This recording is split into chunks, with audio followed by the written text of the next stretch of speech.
अस्सलाम वालेकुम और आदाब। उम्मीद आप सब अच्छे से होंगे। दोस्तों, उमर अब्दुल्ला साहब गुरु हैं। सच में वो गुरु हैं सियासत के। उमर अब्दुल्ला साहब ने हमें झुठला दिया, क्योंकि हमारी सोच थी कि सच की सियासत, हक की सियासत और सच बोलने की सियासत, करप्शन फ्री सियासत ही हमारे इलाके को आगे लेके जा सकती है। इसी में हमारा भला है। लेकिन अब हमें पता चला कि जितना बड़ा झूठ बोलोगे उतना बड़ा ओहदा मिलेगा। जितने बड़े झूठ के पहाड़ बनाओगे उतना ही सियासत में आगे जाओगे। जितना लोगों को झूठ के ख्वाब दिखाओगे उतना ही लोग आपको चाहेंगे। यह पता चल गया। उमर अब्दुल्ला साहब, आज जब एक प्रेस कॉन्फ्रेंस थी, वहां पे आपने एक जवाब दिया। जब आपसे एक सवाल किया गया कि प्रीपेड जो बिजली हो रही है उसके बारे में आपका क्या कहना है, और वो 200 यूनिट जो बिजली है उसके बारे में क्या कहना है।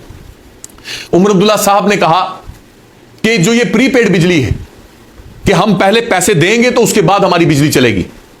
मेरी बहन को प्रीपेड बिजली से प्रॉब्लम नहीं है। मेरे बहन के घर में भी यही मीटर लगा हुआ है। मेरी जो आंटी है उनके घर में भी यही मीटर लगा हुआ है। अगर हमें तकलीफ नहीं है तो आप लोगों को क्या तकलीफ है? ये मीटर सब जगह लग रहे हैं। मेरी बहन के घर में गुपकार पे इसी तरह का प्रीपेड स्मार्ट मीटर लगा हुआ है। मेरी आंटी के घर पे, बिल्कुल मेरे घर के दूसरी तरफ, उनके घर में प्रीपेड स्मार्ट मीटर। वो अपने फोन पे चेक करती हैं कि क्रेडिट बैलेंस कितना है। जब कम होना शुरू हो जाता है वो अपने मीटर में और पैसा चला देती हैं और बिजली इस्तेमाल कर जाती हैं। अगर मेरे रिश्तेदार ये कर सकते हैं और उन्हें कोई परेशानी नहीं है, आम यहाँ बाकी लोगों को इस चीज की परेशानी क्यों? उमर अब्दुल्ला साहब, मैं आपको यह बता दूं कि आप अपने खानदान के साथ इन गरीब लोगों को, जम्मू कश्मीर के गरीब लोगों को मत जोड़िए। यहां पे ऐसे लोग भी रहते हैं जो 2 वक्त का खाना भी जो है वो नहीं उनको नसीब होता। और आज हमारा सवाल यह नहीं है कि आप प्रीपेड बिजली क्यों कर रहे हैं। आज हमारा सवाल है कि गरीबों को जो 200 यूनिट बिजली देने का वादा किया था, वो आपका वादा कब पूरा होगा? वो आप वादा कब पूरा कर रहे हैं? गरीब इंसान जो है, जम्मू कश्मीर की आवाम जिसने आपको ताकत दी, वो गरीब आवाम को जब 200 यूनिट फ्री बिजली मिलेगी उसके बाद प्रीपेड बिजली भी वो चलाएगी।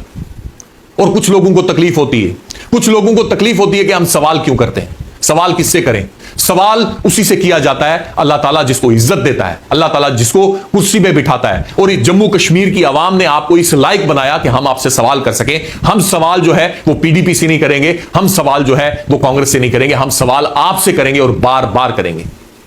आपके कार्यकर्ता को भी इन चीजों के लिए तकलीफ नहीं होनी चाहिए, क्योंकि कोई भी सवाल हम 5 साल लगातार हम सवाल करेंगे, लेकिन कोई भी मैनिफेस्टो से, जो आपका मंशूर था, जो आपके वादे थे, उन वादों से बाहर हम एक भी सवाल नहीं करेंगे। लेकिन आपको जवाब देना पड़ेगा। और आप लोगों को मैं एक बात कहूं, खासकर खित्ताए पीर पंजाल के लोगों को, डोडा किश्तवाड़ के लोगों को और पूरे जम्मू कश्मीर के लोगों को, जहां जहां जुल्म हुआ और जहां जहां ये जो आज पिछड़े हुए लोग हैं, जहां आज सड़कें नहीं बनी, स्कूल नहीं बने, हमेशा इन लोगों ने राज किया यहां पे। लेकिन आज जो इलाके पिछड़े हुए हैं, वो क्यों पिछड़े हुए हैं? क्योंकि हमने आज तक सवाल नहीं किए। आप सवाल करके देखिए, आप सवाल करिए, आपको जवाब मिलेगा। नहीं तो वही चीज होगी, इनको पता है फार्मूला कि 5 साल अपने जो हैं वो एंजॉय कीजिए अच्छे तरीके से। जैसे ही इलेक्शन का ब्यूगल बजा, कोई एक मुद्दा ऐसा जगाया जाएगा, जैसे 370 के रहनुमा हम हैं, हम लाएंगे, 35 से हम लाएंगे।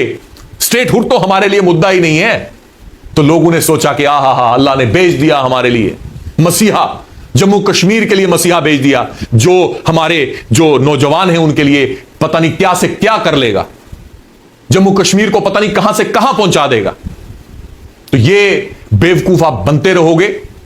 जब तक आप बेवकूफ बनते रहोगे तब तक ये लोग आपको बेवकूफ बनाते रहेंगे। आप बेवकूफ बनना बंद कीजिए। किसी की औकात नहीं है आपको बेवकूफ बनाने की। सिर्फ आप इलेक्शन होने के बाद, जो इलेक्शन से पहले ये वादा करते हैं आपसे, आप सवाल कीजिए।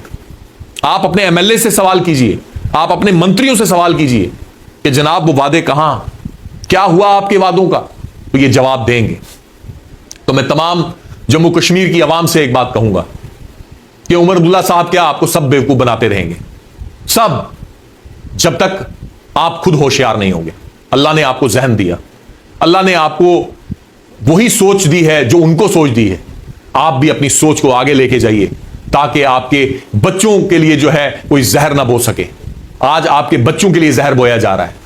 आज ये जो 1 लाख नौकरी की बात की थी कि ना 1 लाख नौकरी हम देंगे, कहां गई वो नौकरी? तो आपके बच्चों के साथ भी नाजायज हो रहा है, आपके साथ भी नाजायज हो रहा है। कब तक खामोश रहोगे? बच्चों अपने लिए नहीं बोलते, बच्चों के लिए तो बोलो, आने वाली नस्लों के लिए तो बोलो। खुदा हाफिज।